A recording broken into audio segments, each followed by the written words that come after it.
I thought my husband was a workaholic, a man dedicated to our future. He'd leave at 3 a.m. every night, whispering that he had deadlines to meet. But tonight, the silence felt heavy, so I followed him into the pitch-black woods. My heart hammered as I saw him. He wasn't at an office. He was kneeling in the dirt, frantically digging a hole with a rusted shovel.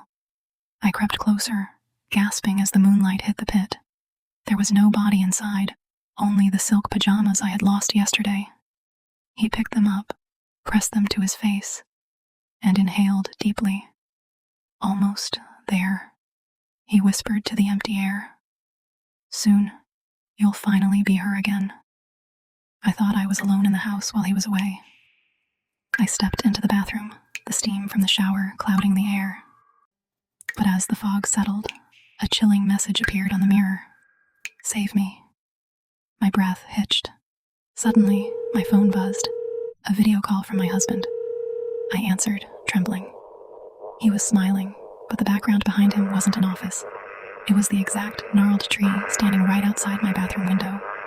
I realized he was watching me from inches away. Just then, I felt a cold, wet hand clamp firmly onto my bare shoulder. I thought the iron smell in the hallway was just old trash I forgot to take out. I followed the scent to his locked study and peeked through the narrow crack in the door. My husband was sitting in the dark, his back to me, making a wet, tearing sound. He was hunched over a plate, eating raw, pulsing meat with his bare hands. I looked closer and saw a small white tag stuck to the flesh. It was my blood type and my medical ID number. He suddenly stopped chewing. His head slowly turned toward the door, a wide, eyeless smile stretching across his bloody face. I thought our wedding photo was the only normal thing left in this house. I stared at my own smiling face in the frame, trying to remember that happiness. But then, a tear rolled down the cheek of the me inside the glass. My heart stopped. I reached out to wipe the glass, but instead of cold surface, my fingers touched the warmth of soft, living skin.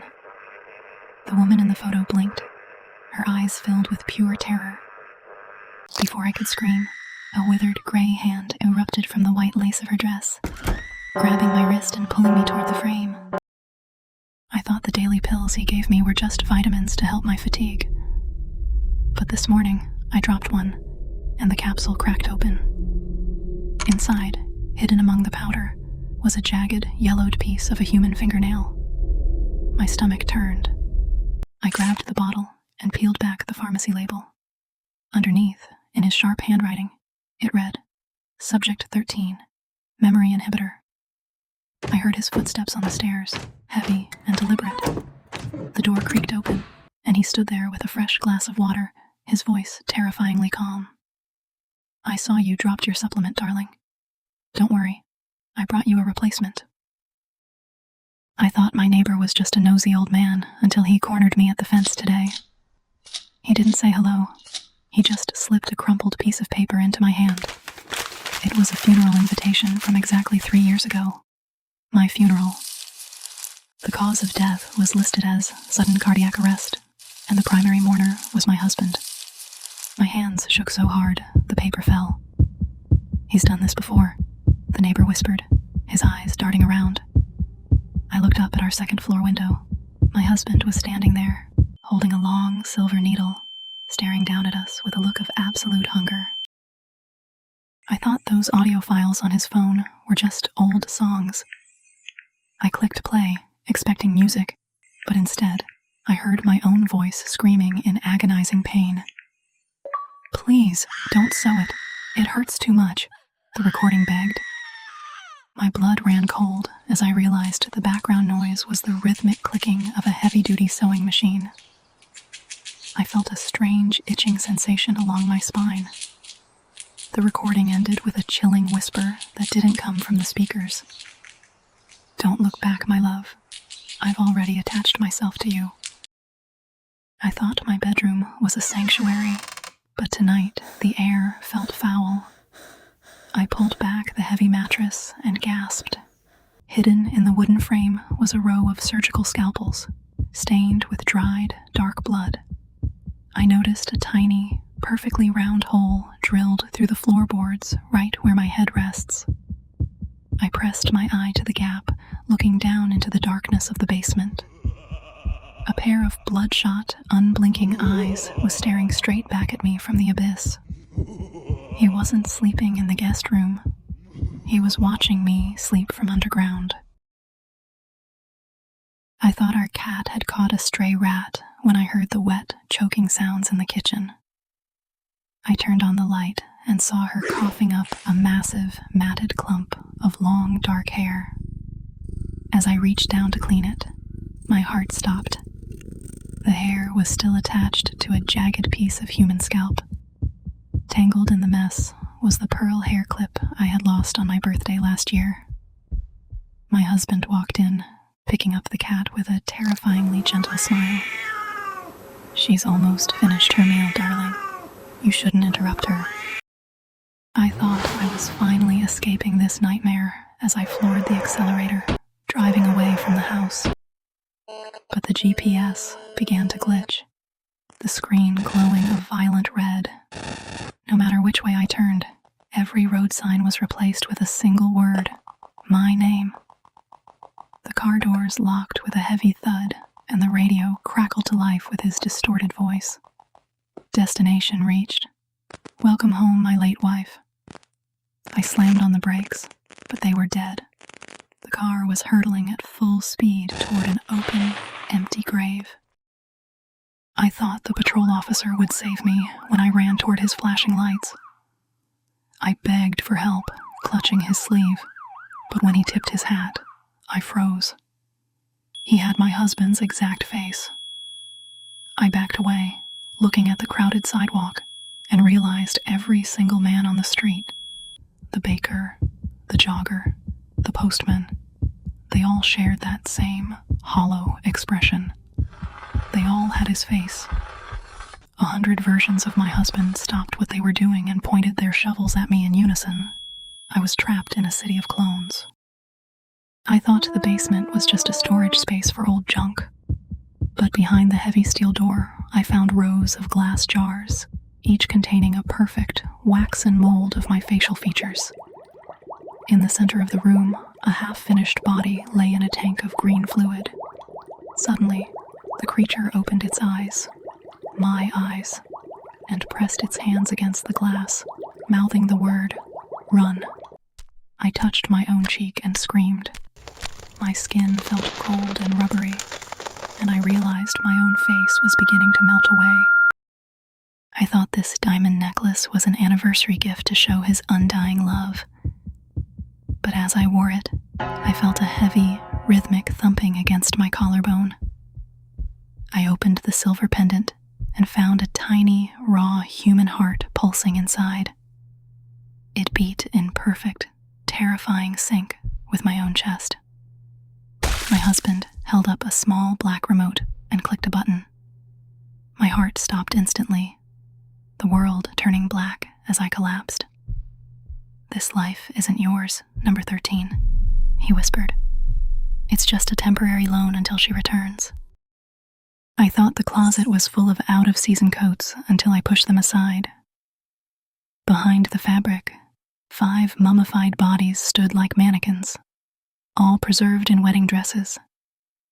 Each one had my face, my hair, and my height. I leaned in and saw a small, numbered tag pinned to their cold, dry foreheads, 1 through 12.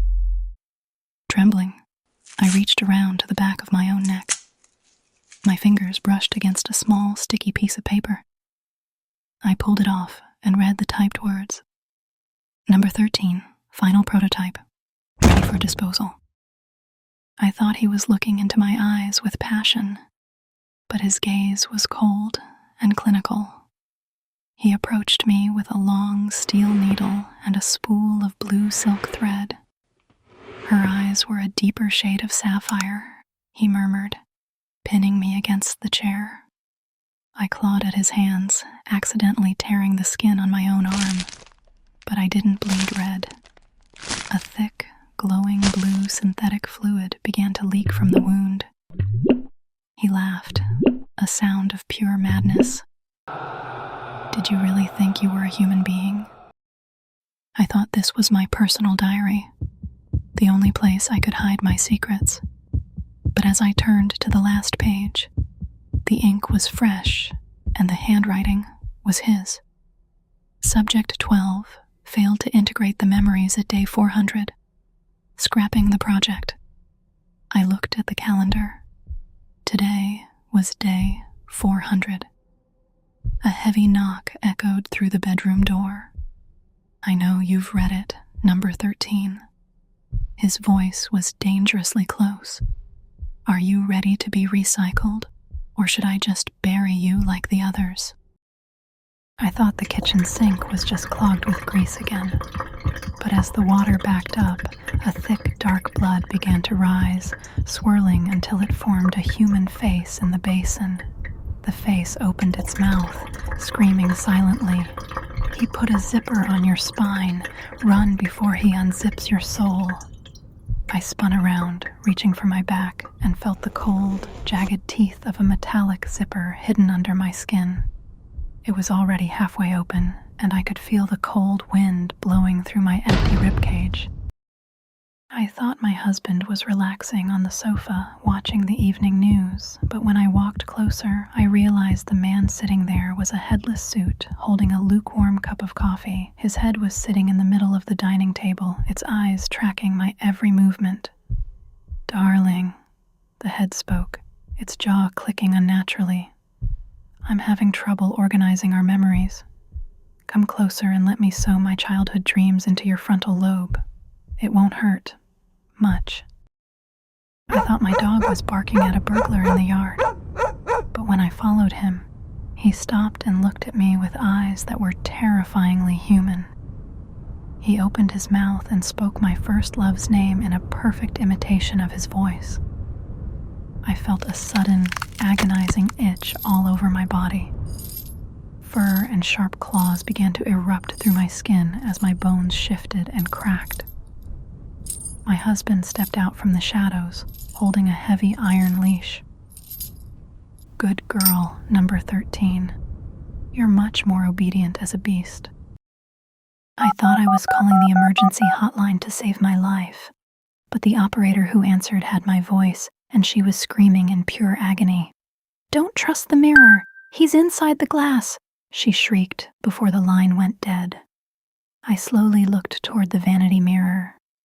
My reflection wasn't moving with me. She was holding a straight razor, a wicked grin spreading across her face. She reached out from the silver surface and grabbed my throat, her grip as solid and cold as ice.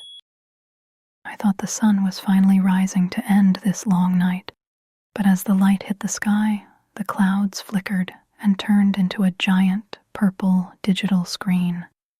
My neighbors were all outside, but they weren't walking.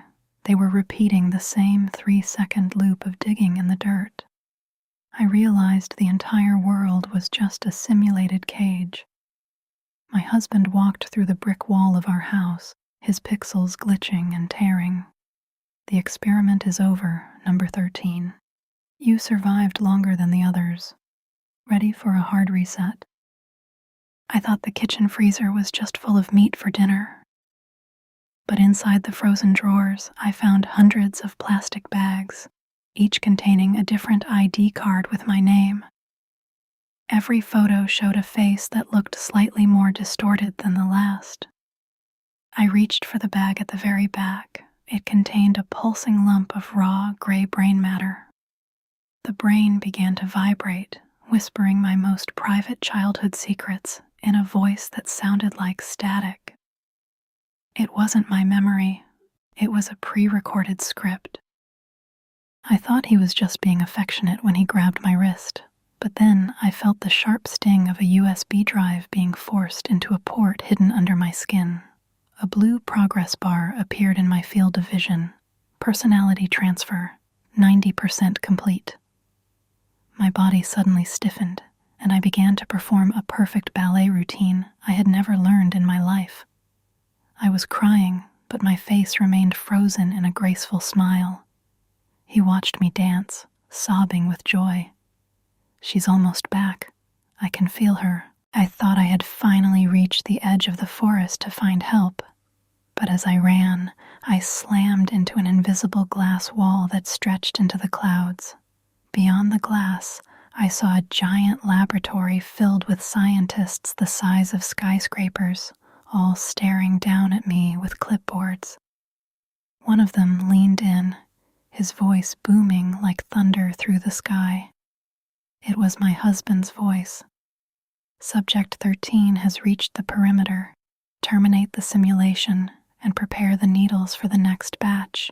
I thought I was bleeding from my fall, but there was no pain.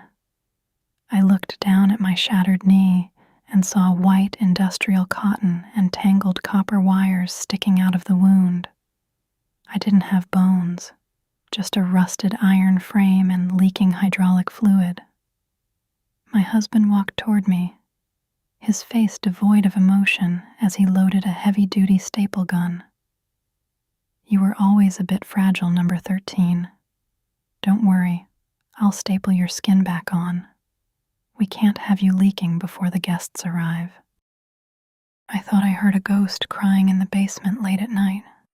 I turned on the TV to drown out the sound, but the screen showed a live feed of a woman trapped in a dark cellar. She looked directly at the camera and screamed my name, pointing behind me. I realized the room she was in was the very room I was sitting in, but 40 years ago. The TV showed my husband, looking exactly the same as today, walking into the frame with a meat cleaver. I felt a cold blade touch the back of my neck. I thought I had finally won when I plunged the knife into his heart. I watched him fall, the life leaving his eyes.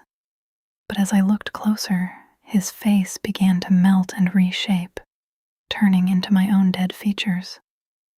I looked into the hallway mirror and gasped. My own reflection had changed into him.